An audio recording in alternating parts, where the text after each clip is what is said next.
पुरुषार्थ कथा सुनो सुनो सिद्धार्थ कथा। सत्य कथा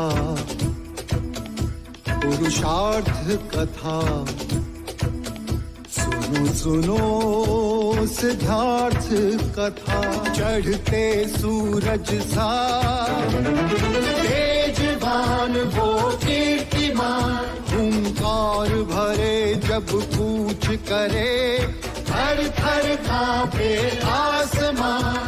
वो राजपुत्र वो शूरवीर, पर्वत को भेद दे उसके तीर, शांति का स्रोत करुणा की धार, निर्झर झरे मन से अपार।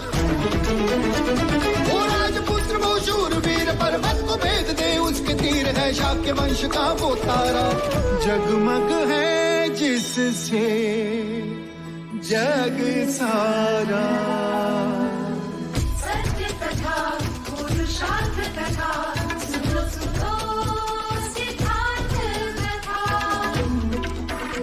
कोलियों के किसानों ने जगह जगह पर रोहिणी नदी का पानी अपने खेतों की ओर मोड़ दिया है। अब यदि महाराष्ट्र रुद्रोधन ने कोई ठोस निर्णय नहीं लिया तो कपिल वस्तु और कोलियों के बीच अवश्य युद्ध होगा। मेरी पूजा का नैवेद्य। मैं तपस्वी हूँ, पके हुए खाने का त्याग किए मुझे बहुत समय हो गया। जो आप मुझसे मांग रहे हैं वो असंभव है। तुम्हारी इस तप की यात्रा में तुम्हारे सहायक नहीं तो तुम्हारे सेवक तो बन ही सकते हैं। भाई महाराज, इस स्थान से कोलिया के किसानों ने नदी का बहाव अपनी ओर मोड़ लिया है। उन्होंने तो ठान लिया कि अब खून की नदी बहाकर ही चैन लेंगे।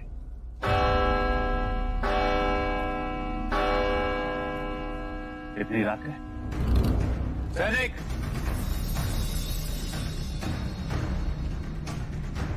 किसने इस समय हमारे कार्य में विघ्न डाला? जाओ जाके उसे दंड दो। रुक जाओ, ये तुम क्या कह रहे हो अनुज? कोई याचना लेकर आया होगा। जाओ, कौन है? लेकर आओ उसे।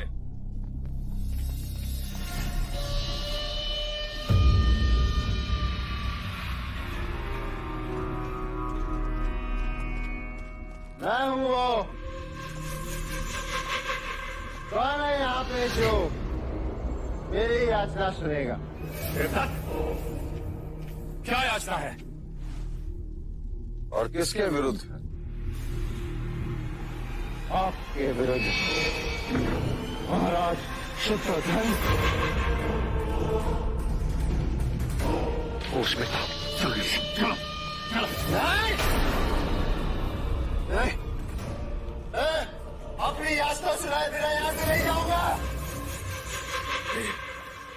महाराज शुद्धोधन, आपने मुझे सला अपमानित किया है। बचपन में गोद में बिठा और धकेल दिया। आज पहले अध्यक्ष के आसन पे बिठाया, वो मेरे हाथ पकड़ के उठा लिया। पूरी शाक्य सभा के सामने मैं मर्जी का पात्र बन गया। तुम क्यों नहीं समझोगे? चलो यहाँ से।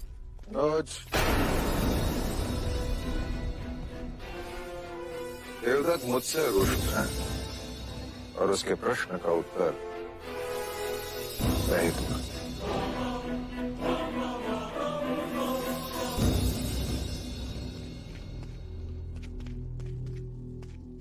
पुत्र,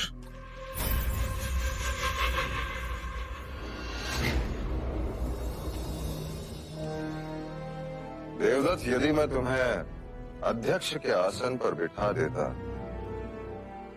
तो तुम्हारे माथे पर असफलता का कलंक लग जाता। कैसे? कोलिया नरेश राजा दंडपानी केवल मुझसे ही वार्तालाप करने के लिए तैयार, और यह समस्या अत्यंत गंभीर भी हो सकती है, और उसका सारा कलंक, सारा दोष तुम्हारे माथे पर होगा पुत्र। महाराज, आपने मुझे कुछ बनने से पहले ही अपंग बना दिया। है आप, चुप हो जाओ। लेकिन ना, मैं सिद्धार्थ नहीं हूं ना इसलिए, आपको अपना नहीं हूं इसलिए, विश्वास नहीं है आपको मुझसे। ये स्वयं की तुलना सिद्धार्थ से कर रहा, उसके गुणों का एक कण तो होता इसमें। इसने नहीं देखा, जीत के पश्चात शाक्य संघ ने सिद्धार्थ को सर पर चढ़ा दिया।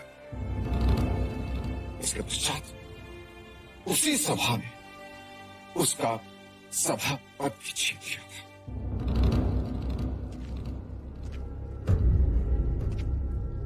मेरी नियति यही थी कि परस्पर क्लेश को बुझाते मेरी आयु बीत जाएगी।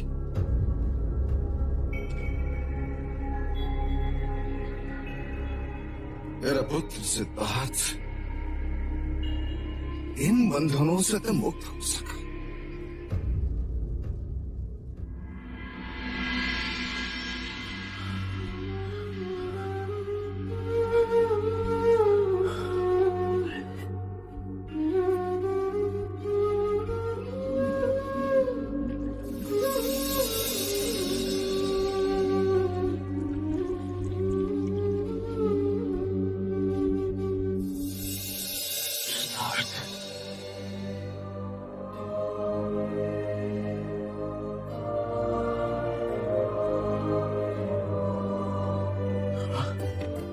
पानी और जल ग्रहण कर लो। नहीं गुरुवर,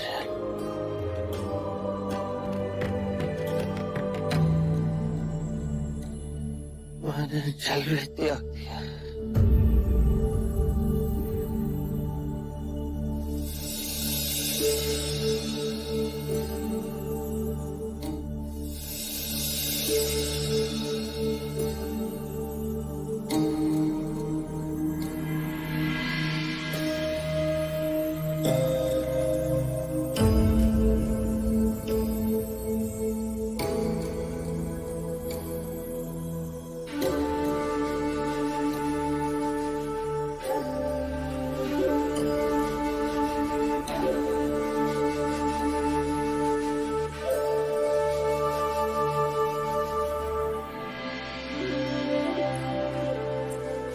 पूर्णा, ये वही जोगी है जो इतने जीवन से भरे थे। उनके एक साथी तपस्वी को मैंने ये कहते सुना कि उन्होंने कई दिनों से पानी तक नहीं पिया है। हे ईश्वर, ये कैसी तपस्या है जो पानी से पैर बांधे? सिद्धार्थ बहुत दुर्बल हो गए, बड़ी कठिनाई से तो चल पाते हैं। उन जैसी तपस्या और कोई नहीं कर सकता। अब तो बस यही प्रार्थना है कि उसे मुक्ति का मार्ग मिल जाए। सिद्धार्थ मुक्ति के द्वार के समीप ही है। इतने कठिन तपश्चर्या से उसके मन से जो पुकार उठेगी वो आकाश का सीना भेद के रख देगी।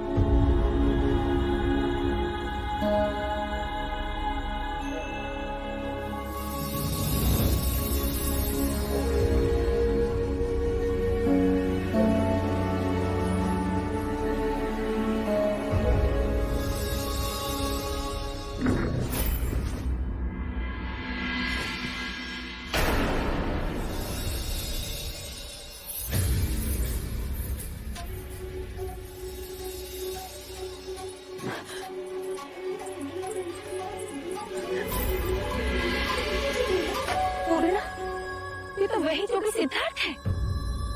पानी लेके आओ।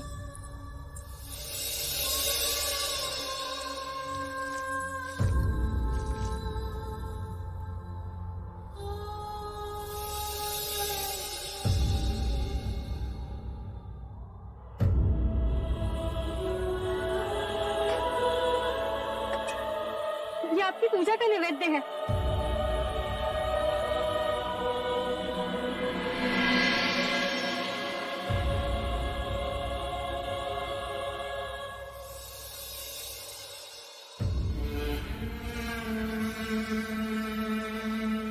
जब आप यहाँ आए तो कितने ओजस्वी थे।